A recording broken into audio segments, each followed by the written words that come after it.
A day in a life as a small content creator. Ngayong araw na ito ay umattend kami ng kasal dito sa Maasin.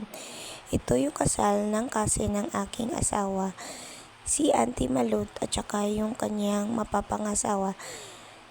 Please watch this video kung anong magiging kaganapan.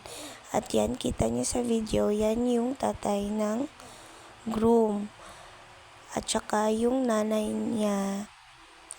Ito yata yung kapatid niya, yung nagatid sa tatay niya. Tapos, yan yung si kuya, yung nakayelo, yan yung mapapangasawa ni Ate Malot, si kuya. Tamang picture-picture lang sila.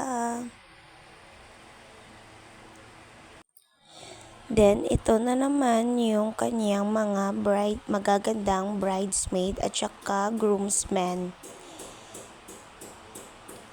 Mga kapatid at saka pamangkin din naman nila yon, yung mga naging bridesmaid at saka naging groomsmen, both sides sa kina Auntie Malot at saka yung mapapangasawa niya.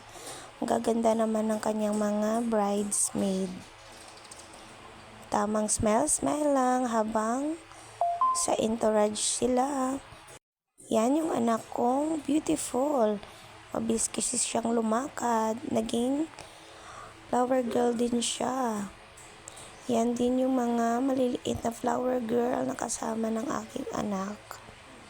Yan, tignan mo, cute na bata naman itong liit-liit. Kasama niya yung mama niya. Yan din, beautiful din yung isang flower niya, girl niyan. Yan din yung flower girl, ang cute. Ito naman yung mama at saka yung kuya ni Ate Malot. Sobrang saya talaga ni tita kasi ikakasal na si Ate Malot. Ito yung beautiful bride, si Ate Malot. Alam niyo bang business yung kanilang pangkabuhayan, yung business nila is lechonan at saka yung groom niya is business din. So marami silang business. Dito na tayo sa exciting part. Papunta na tayo dito sa reception. Ito yung reception nila, yung Villa Teresita. Sikat din ito dito sa Maasin Province. Yan, habang papasok kami dito parang ako din na-excite kung anong yung itsura ng kanilang lugar para sa reception. Yan, marami nang din bisita pumunta dito. Ito na yung kanyang bonggang reception. Tignan nyo naman, napakaaliwalas at saka organized talaga yung reception. Bongga din yung effect niya ng backdraft ng kasal nila. Yung mga table at saka chair is sobrang ganda naman ng pag-set up. Ito din yung kanilang food, yung catering nila. At saka may dessert area din sila. Yan, tignan nyo naman. Marami dito yung kanilang inanda. Kasi pinagandaan talaga nila ito. Ito, tignan nyo ako. Ako din yung maghahatid sa anak ko. Kasi parang mayroon dito silang pa-entourage. Yung anak ko kasing nag-video. Pasensya na. Okay, ito yung anak ko at saka ako for the entourage of the reception. Kita nyo naman, yung cute naman ng hair ng aking baby girl. Parampa din siya eh. Tamang lakad-lakad lang. Kasama yung aking baby girl. At saka dito na kasi i-greet namin yung bride and groom before kami mag-enter sa reception. Yan, ito na yung time na gininit ko na si Ate Malot at saka yung aking anak. Tamang congratulations lang sa dalawang couple. Ito yung entourage na nila. Yan, tignan nyo, may pa-smoke pa yung reception. At saka yung cake nila, alam niyo, sobrang ganda talaga ng cake nila. Alam niyo bang 4-layer pa yung cake nila.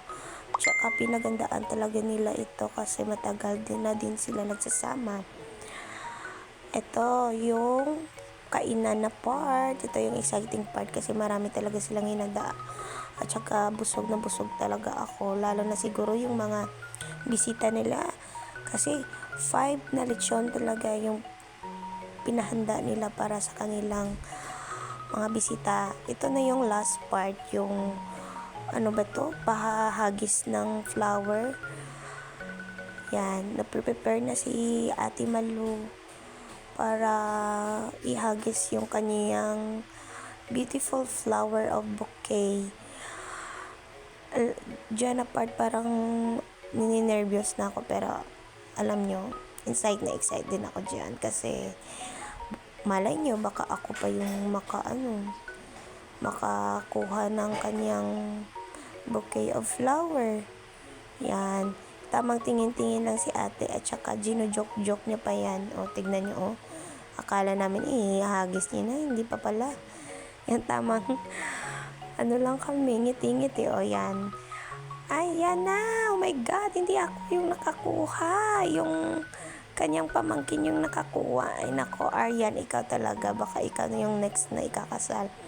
Ito yung reception nila after sa reception. Ito yung lugar kasi yung spot dito is inakupar talaga or kinuha talaga nila yung location na ito. Kumbaga, binayaran nila yung buong location or yung resort na ito. Yan, yung mga anak ko at saka yung mga pinsan nila nag-enjoy dyan sa pagliligo. Ay, nako, for today's video, yun lang. Bye-bye!